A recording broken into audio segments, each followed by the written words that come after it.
G'day everyone, Paul Stoner, CEO of Biggin & Scott, and I'm joined by Ed Hobbs today from the Richmond office. Richmond, again, we're Office of the Month for the month of March.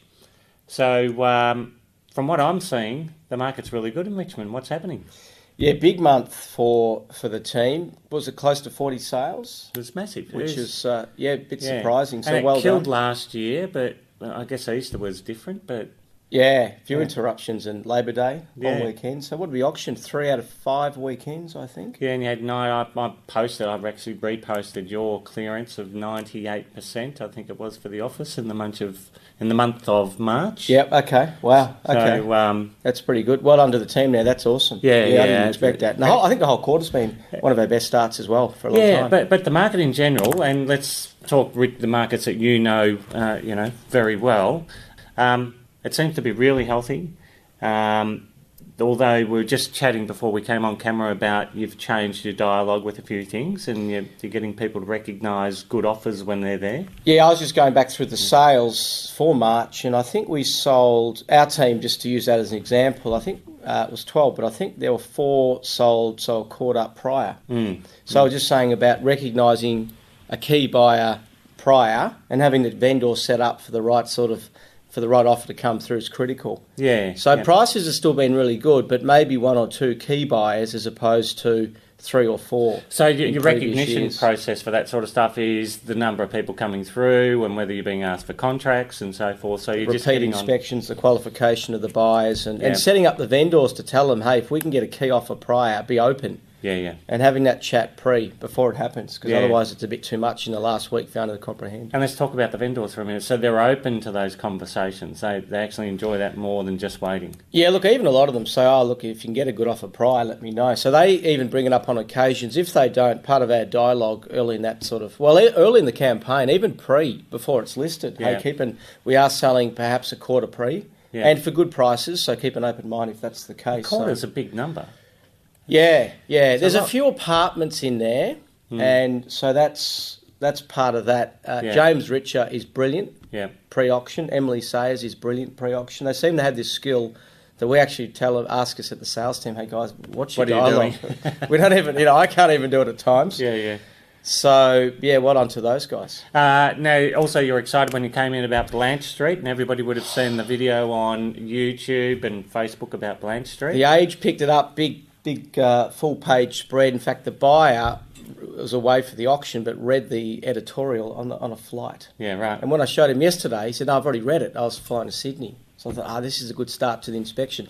So we'd had buyers running for about 2 weeks, but a buyer came in yesterday morning at 10:45, by 7:45 last night. We negotiated the sale. Fantastic. But this is one that's been, Sky News, the Age, Herald Sun, and then, everyone in the marketplace is talking about it. Breck did the preview opening night.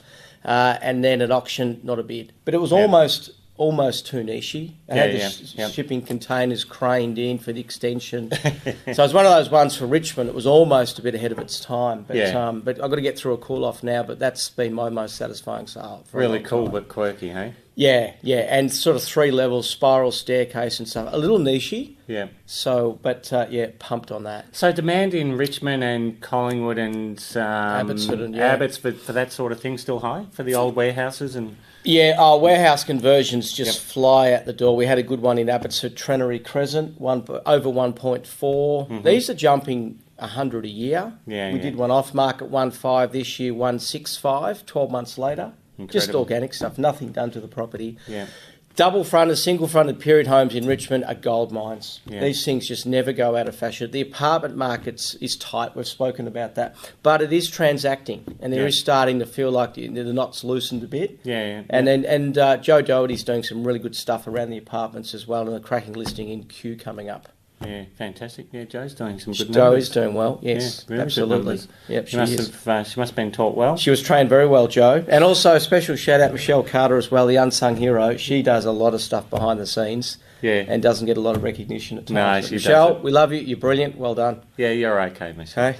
You're okay. All right, moving on from Michelle. Okay, so let's talk about the team. Open for inspections at the moment. You guys doing some Sundays? We are. Point of difference for Richmond, yes. 2 people at midweek opens, 2 people at also the Saturday opens. Rotational on the Sunday, but it's a key point of difference to have them open.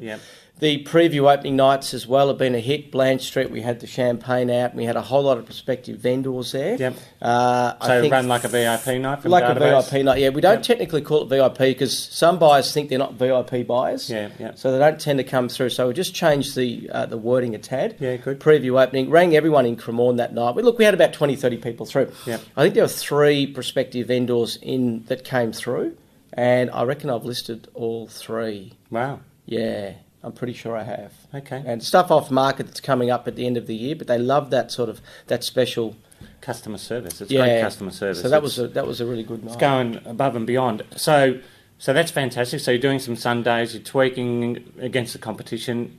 The dialogue, so you're speaking Emily and who else did you say? So was doing James markets and Joe and stuff like that. Yeah, yeah. Yep. So they've sharpened up. Still There's doing been- that on Thursdays? for the pre-auction meeting, or Yep. any time through that final No, week. well, you guys I'll- get together once a week and just talk about yeah. So Tuesday training session, Yeah, yeah. which Russell runs sort of between 12 and 1, and then a Friday for the weekend's auctions between 11 and 12. Yeah. Yeah. But we're also done special training on our SOIs and a whole lot of stuff, new stuff that's coming through. We've got to be on the front foot. Yeah. Yeah, so we're doing that all the time. So Yeah. it's a pretty close-knit team, but I reckon if it's really close-knit. you've got to be. We all But you know guys what we're embrace doing. that any technology changes real quick as well, which I think helps. You're on it. all the social media stuff Social and media. all that sort of stuff, yeah. Social media. How are we looking for the next quarter, do you think? Well, April so far, just to zoom in on that, Blanche Street puts us at 5 for the team, and then I think about 10 for the office so far. So Yeah, we're tracking there, and I think we've got a late finish, Yep. 21st, 28th. I Yep. think are good auction numbers for April. Okay. Yep. May, June, I'd have to double check. Yeah. But there's good consistency with coming through. Yeah. I don't think it's the stock levels of a couple of years back, No. but also if we can get good quality houses, that's a key sort of KPI for us. Well, it's Plus all the other it goes apartments without turning saying, over in really. the The more background. expensive they get, those ones will turn You've over got those less. trade-ins, Yeah. coming through. The single fronts to the doubles is just beautiful. Yeah, okay. So any other, any exciting things you've seen introduced to the industry in the last month or so that people should be embracing? I mean, video still, if you haven't embraced video, Ed has. Watch his videos, jump on YouTube. They're Well, terrific. we do They're that. sometimes We speak- funny, they're we- sometimes Not good information. Not so funny. Thanks, Paul. We try. Interesting. We do the market wrap, which everyone does, but Yeah. I still think you need to be front and centre of that. You do. But we do, and we've spoken about this numerous times. But the Richmond Life, but the amount of people that ring up out of other suburbs that then go and replicate it Yeah. is. I've got some people from Sunshine coming up next Tuesday morning. It's more so about the community-based local businesses. And then they share it on their Facebook pages and so forth. And we talk about it every time I'm here. But You do. I get more replies on But we're email. still not seeing enough people embrace it. Yeah, I think Knox do it and Glenn Waverley. Glenn and Waverley things. doing a great yeah, job. Yeah, we both use industry media and have a bit of a laugh. But Yeah. Ming, isn't it? But I get more hits on that, or when hits, so email replies on the Richmond Life. Yeah. And even local people I didn't even know, hadn't sort of conversed with on the database as opposed to the market wrap. So there's success in that. Yeah, terrific. Yeah. Terrific. So that works well. And the Saturday afternoon market wraps, you're still doing those? We haven't been doing those. I'd have to double check with Russ on that. Yeah. He's Yeah, disappearing that's Russ early, was is he? driving that. Oh, no, so, Well, you can't go home until after the last open.